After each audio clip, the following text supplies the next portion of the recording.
8 चीज़ें आज ही छोड़ दें। नंबर 1, गैर ज़रूरी सोचना। नंबर 2, तब्दीली से डरना। नंबर 3, माजी में ज़िंदा रहना।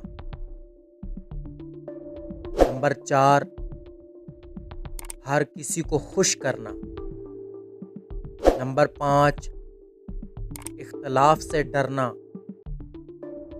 नंबर 6, सोचना कि आपकी कोई ज़रूरत नहीं।